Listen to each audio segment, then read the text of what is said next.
أعوذ بالله من الشيطان الرجيم.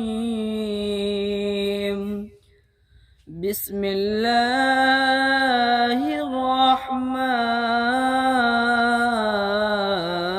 الرحيم.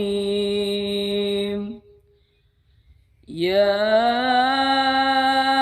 أيها الذين آمنوا استعينوا بالصبر والصلاة إن الله مع الصابرين.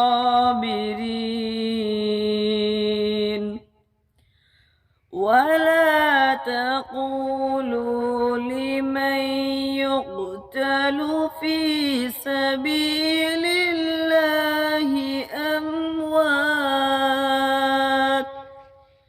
بل أحياء ولكن لا تشعرون.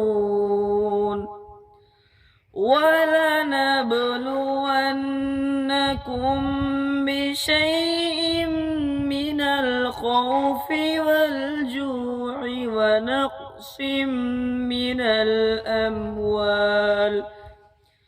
ونقص من الأموال والأنفس والثمرات وبشر الصابرين الذين إذا أصابتهم مصيبة قالوا إنا لله